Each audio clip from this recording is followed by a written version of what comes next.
नमस्कार, जय हिंद, आदाब। GM news मध्ये आपले स्वागत आहे। हिंगणे तालुका बोदवड येथील काही रहिवाशांना घरकुलापासून वंचित ठेवल्याप्रकरणी ग्रामपंचायत अधिकाऱ्यांवर कारवाईची मागणी। बोदवड पंचायत समिती समोर 1 दिवसीय लाक्षणिक उपोषणाला बहुजन मुक्ती पार्टीचा जाहीर पाठिंबा।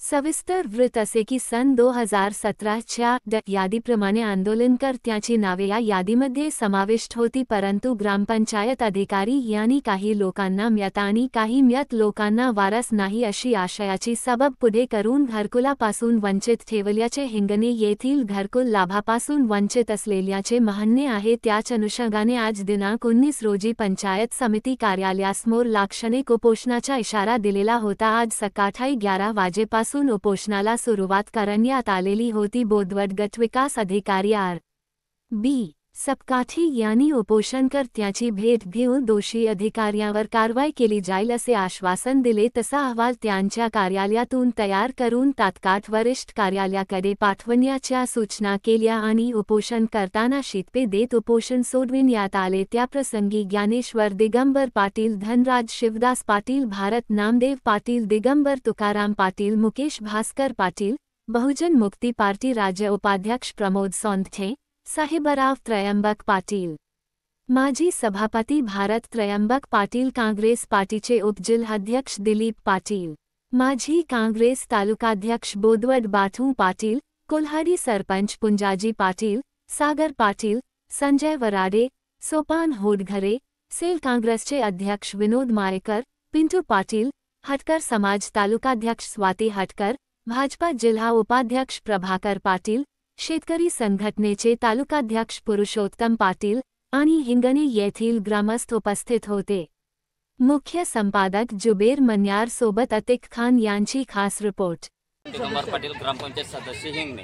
आमच्या गावातील घरकुल योजना, पंतप्रधान आवास योजना ड यादीतील 8 ते 9 7 ते 8 लोकांचे नाव जाणीवपूर्वक ग्रामसेवक यांनी ओळखण्यात आलेले आहे। तर त्याच्या मागील खरे कोण आहे हे तपासून त्यांच्यावर चौकशी करून त्यांच्यावर कारवाई ही त्वरित करण्यात यावी ही नम्र विनंती। बरं, तुम्ही ग्रामपंचायतीचे सदस्य आहात?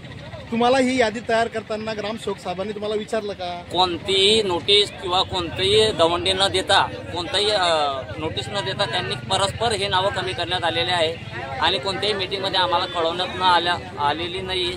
ही यादी सादर करताना तुम्हाला विचारात घ्यायला नको होतं का? विचारात घ्यायला पाहिजे होतं, परंतु ग्रामसेवक यांनी परस्पर त्यांचे 2 वर्ष झाले मी त्यांना पाठपुरावा करतोय, परंतु ते परस्पर त्यांचे कामं करत आहे। कोणतीही मीटिंग वेळेवर घेत नाही, कोणतेही कामं करत नाही। प्रोसिडिंगच्या झेरॉक्सी त्यांना वारंवार मागतोय, पासबुकच्या झेरॉक्सी वारंवार मागतोय। त्यांनी आजपर्यंत मला त्याची कोणतीही झेरॉक्सी दिलेल्या नाही।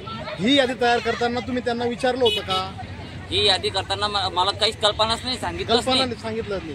तुम्ही ग्रामपंचायतीचे सदस्य असताना ग्रामपंचायतीचे अहवाल पंचायत समितीपर्यंत येतात, तरी सुद्धा तुम्हाला सदस्य म्हणून या नात्याने कुठल्याही विचार तुम्हाला विश्वास घेतले जात नाही। मग तुम्हाला त्या ठिकाणी ग्रामपंचायत सदस्य म्हणून राहावं असं वाटते का? नाही, मला तर असं वाटतं की आजच तिथला राजीनामा द्यावा आणि या लोकांना न्याय मिळवून कसा होईल हेच फक्त आमची एक संकल्पना। आता तुमची जी मानसिक स्थिती आहे राजीनामा देण्याची, याचा मागे तुमचा हेतू काय? या मागचा हेतू असा आहे की अन्याय हा कुठपर्यंत सहन करायचा आणि आम्हाला जे विचारात घेतले जात नाही, विचारात म्हणून त्या ठिकाणी राहण्याचा अर्थ नाही, राजीनामा दिलेला बरा पडतो असं तुमचं म्हणणं आहे? हो, ओके। आज या ठिकाणी लाक्षणिक उपोषणाला हिंगणे तालुका बोदवड या ठिकाणी काही ग्रामस्थ आपल्या माझ्या दिसत आहात। तर या लोकांचं म्हणणं असं आहे की यांच्या 2017च्या ड यादीमधील पंतप्रधान घरकुल योजनेमधील यांची जी नावं होती ती या लोकांना मये टाकून, तर काही लोक असे आहेत की त्यांना मये टाकून त्यांना वारसच नाही, असे 2 कारणं देऊन 7-8 लोकांना याच्यामधून वगळण्यात आलेलं आहे। आणि हे जी याच्या संदर्भात यांनी वेळोवेळी इथले गटविकास अधिकारी असतील यांच्याकडे मागणी केलेली आहे की अशा अधिकाऱ्यांवरती कारवाई करावी, परंतु अद्यापर्यंत कुठली कारवाई होताना दिसत नाही। त्या संदर्भात आज या ठिकाणी लाक्षणिक उपोषण करण्यात आलेलं आहे। या उपोषणाला बहुजन मुक्ती पार्टी, महाराष्ट्र राज्य संघटक मी या नात्यानं यांना जाहीर पाठिंबा देतो आणि सक्रिय सहभाग नोंदवला आहे।